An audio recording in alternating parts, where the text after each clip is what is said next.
श्री स्वामी समर्थ. श्रावण महिना म्हणजे पूजा, व्रत, उपासना आणि भक्तीचा महिना. पण बघा, या महिन्यामध्ये मोठमोठ्या गोष्टी करण्याची गरज नाही. आपण रोजच्या जीवनात छोट्या-छोट्या गोष्टी केल्या तरी त्यातून समाधान आणि पुण्य मिळवण्याची संधी आपल्याला मिळते. त्यातलीच एक महत्त्वाची गोष्ट म्हणजे दान. श्रावण महिन्यामध्ये आपल्या यथाशक्तीने काही वस्तूंचं दान केलं तर आपल्या मनाला समाधान मिळतं आणि गरजू व्यक्तीला त्याचा प्रत्यक्ष फायदा होतो. आपल्या हिंदू धर्मामध्ये दानाला खूप महत्त्व सांगितलेलं आहे. पण इथे एक गोष्ट मी आवर्जून सांगते, दान करताना कोणतीही अपेक्षा ठेवू नका. कोणीतरी सांगितलं म्हणून किंवा लोकांना दाखवण्यासाठी दान करू नका. मनापासून इच्छा असेल आणि आपल्या परिस्थितीनुसार शक्य असेल तरच दान करा. आणि दान नेहमी सत्पात्री असावं. म्हणजे ज्या व्यक्तीला खरंच त्या वस्तूची गरज आहे, त्याला ती वस्तू दिली तर त्या दानाचा खरा उपयोग होतो. तर या उपायाविषयीची संपूर्ण माहिती जाणून घ्यायची असेल तर व्हिडिओ स्किप न करता संपूर्ण बघा आणि चॅनलवर पहिल्यांदा आला असाल तर सबस्क्राईब करा आणि बेल आयकॉनला प्रेस करा, म्हणजे जेव्हाही मी नवीन व्हिडिओ अपलोड करेन त्याचं नोटिफिकेशन सगळ्यात आधी तुम्हाला मिळेल. आता श्रावण महिन्यामध्ये आपण कोणकोणत्या वस्तूचं दान करू शकतो ते बघूया. सगळ्यात आधी तुम्ही वस्त्रदान करू शकता. तुम्ही कपडे असतील तर नवीन कपडे तुम्ही दान करू शकता. एखाद्या गरजू व्यक्तीला कपड्यांची आवश्यकता असेल तर आपल्या यथाशक्तीने कपडे देऊ शकता. त्यानंतर धान्य दान करू शकता. तांदूळ, गहू, डाळी किंवा घरामध्ये उपलब्ध असलेलं इतर धान्य तुम्ही गरजू व्यक्तीला देऊ शकता. मोठ्या प्रमाणात दान केलं पाहिजे असं काही नाही. आपल्या क्षमतेनुसार थोडंसं जरी दिलं तरी त्यामागची भावना महत्त्वाची आहे. त्यानंतर फळांचं दान करू शकता. केळी किंवा इतर फळं तुम्ही गरजू व्यक्तींना देऊ शकता. एखाद्या आश्रमामध्ये किंवा गरज असलेल्या ठिकाणी फळ देणं हा सुद्धा एक चांगला पर्याय आहे. त्यानंतर पुस्तकाचं दान. एखाद्या अनाथ आश्रमात किंवा गरजू मुलांना अभ्यासाची पुस्तकं, वह्या किंवा शैक्षणिक साहित्याची गरज असेल तर ते तुम्ही देऊ शकता. बघा, आज अनेक आश्रम, वृद्धाश्रम आहेत. तुम्हाला दान करायचं असेल तर शक्यतो आधी तेथे जाऊन विचारा की तुम्हाला नेमकी कोणत्या वस्तूची गरज आहे. कधी त्यांना कपड्यांची गरज असते, कधी धान्याची गरज असते, कधी मुलांसाठी शैक्षणिक साहित्याची, तर इतर काही रोजच्या वापराच्या वस्तूंची असते. त्यामुळे आपल्याला जे द्यायचं आहे तेच देण्यापेक्षा समोरच्या व्यक्तीला खरंच कशाची गरज आहे हे विचारून दान केलं तर त्या वस्तूंचा योग्य उपयोग होतो. पावसाळ्याचे दिवस आहेत, त्यामुळे तुम्ही छत्री किंवा पावसापासून संरक्षणासाठी उपयोगी वस्तूसुद्धा गरजू व्यक्तींना देऊ शकता. गरज असेल तर चप्पल किंवा इतर रोजच्या वापराच्या वस्तूही दान करू शकता. त्यानंतर आर्थिक मदत. एखाद्या गरजू व्यक्तीला हॉस्पिटलमध्ये उपचारासाठी मदतीची गरज असेल आणि आपल्याला आपल्या परिस्थितीनुसार शक्य असेल तर थोडी आर्थिक मदत करू शकता.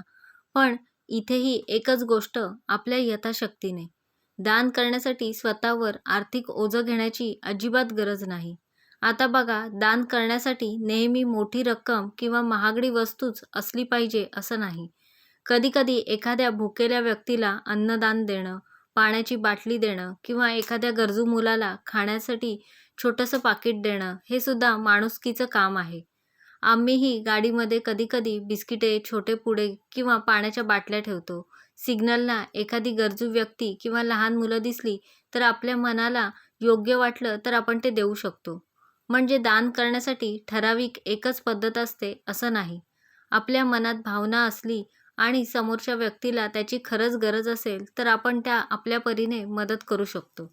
आता अजून एक महत्त्वाची गोष्ट, दान करताना ते शक्यतो गुप्त असावं.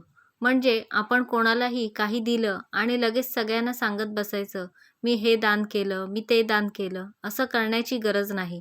आपण एखाद्या गरजू व्यक्तीला मदत केली तर ती गोष्ट आपल्यातच राहू द्या. कारण दान हे प्रसिद्धीसाठी नसून मनापासून केलेली सेवा असावी. आणि श्रावण महिन्यामध्ये दान करताना महादेवांचं स्मरण करा, आपल्या पितरांचं स्मरण करा आणि मनापासून प्रार्थना करून दान करा. आपल्या श्रद्धेनुसार श्रावण महिना अत्यंत पवित्र मानला जातो. त्यामुळे या महिन्यामध्ये आपल्या क्षमतेनुसार सत्कर्म करण्याचा प्रयत्न आपण नक्की करू शकतो. दानासाठी सोमवार निवडला तर छानच. श्रावणातील सोमवार विशेष महत्त्वाचे मानले जाते. पण सोमवारच दान केलं पाहिजे असं नाही. तुमच्याकडे ज्या दिवशी संधी आणि इच्छा असेल त्या दिवशी तुम्ही दान करू शकता.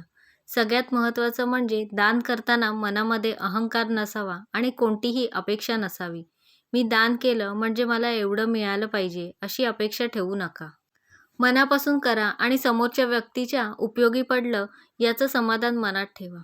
आणि बघा, तुमच्यापैकी अनेक जण दान करत असतील. कोणी धान्य दान करत असेल, कोणी कपडे, कोणी अन्न, तर कोणी गरजू व्यक्तींना शैक्षणिक साहित्य देत असेल. तुम्ही श्रावण महिन्यामध्ये अजून कोणकोणत्या वस्तूंचं दान करता हे मला कमेंटमध्ये नक्की सांगा.